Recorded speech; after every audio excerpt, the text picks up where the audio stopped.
Like and subscribe if it's your vibe. If it's your vibe, like and subscribe. Okay, quick video. Sony is saying that they're going to go back to exclusives.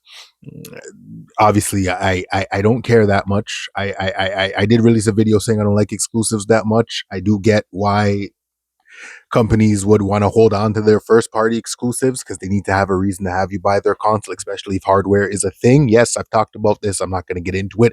However, my take on it is simply this. Its whole goes all the way back to the market changing. Let me explain. Cloud gaming is being pushed like crazy. It's not going to be an afterthought. With the way things are going right now, AI, RAM prices, everything being expensive. I tried to go and buy my wife a computer today. Yeah, things are expensive. It's not cheap, right? Even just to get something like i5 12 gigs of RAM, it's going to cost you a pretty penny. It is what it is. Things are just expensive. So with that being said, I don't know if it's going to go down. If it does, then this video, we're going to look back and be like, Matt, you were talking out of your ass. It is what it is. But for now, based on how I see things and how things are being predicted, cloud gaming is the future. Cloud gaming is most likely going to be the only way that people are going to be able to access their games. Remember, not everybody can afford to get multiple consoles, multiple things all the time, right? I tell my kids all the time, listen, your Switch breaks, I'm not buying you another one, right? Even though I'm going to sound like Cat Williams, even though daddy can do it all day, every day, no problem, I'm not buying another Switch. Take care of it, right? If it breaks because it just was old or whatever, then fine, makes sense. But even then, Switch 2, forget about it. I'm not buying it for you. You know what I mean? So like right now, I'm picking which one am I going to buy when the next consoles come out. Am I going PS6? Am I going Magnus? Or am I going PC? Like, it's simply that. I'm not going all three, right? I'm just not doing it, right? There's too many things. There's just too many things that are expensive in this world. Mortgage, carp, you name it, right? Like, it's like you gotta.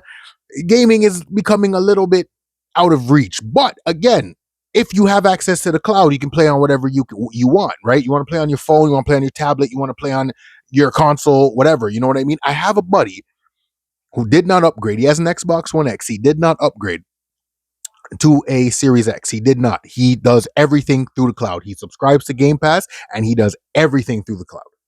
Everything. Doesn't do anything else. So, with that being said, cloud gaming, in my opinion, is going to be one of the in the future, one of the normal ways that people are going to play video games. How does this relate with Sony? I'm going to explain. Cloud gaming is super expensive. Think about it. It's all these big $1 trillion companies. Keyword $1 trillion companies that can afford to do cloud gaming. You need, like, go look it up. You literally need like the net worth of like the GDP of like a small island or like a small nation to really run cloud gaming. It's stupid expensive to run, right? It's stupid expensive. So the companies that can do it, Amazon can do it, Google can do it, Microsoft can do it, Nvidia can do it. All four of those companies that I just mentioned are $1 trillion companies. Silly money. Sony has a net worth of about, I'm just going to look it up real quickly. I think I have a tab here. Sony has a net worth of about 137 to 138 billion dollars, right? 100 billion.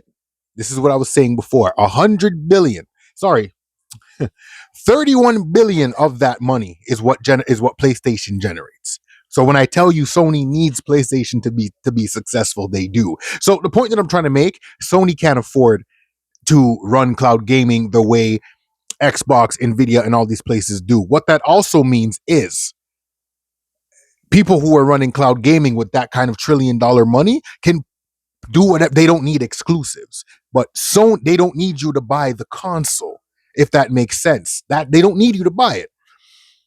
Sony needs you to buy a PS5 the same way Nintendo needs you to buy a Switch. They need it because they're just not. It's a money game. They're just not as rich. They're just not as wealthy. So they need you to buy. They need you to buy a PS5. They need you to buy a Switch. And the only way that they're going to do that is by making sure that they are those exclusive must plays that make you want to go out and get a PS5. So unfortunately, I'm going to probably be faced with the reality. And just like many others who, if they want to play those Sony games, they got to get that Sony console. right? I was hoping that they would just release on PC, but they're going to be they're going to be strategic with it. They're going to be okay, certain games are just not putting on PC and certain games we are. The same thing that they did right now. And it makes sense from a business perspective as to why they would do that. I'm just pissed off that they're doing it. But yeah, that's it. Just a little food for thought. Hope you enjoyed. Like and sub if it's your vibe. I'm off this.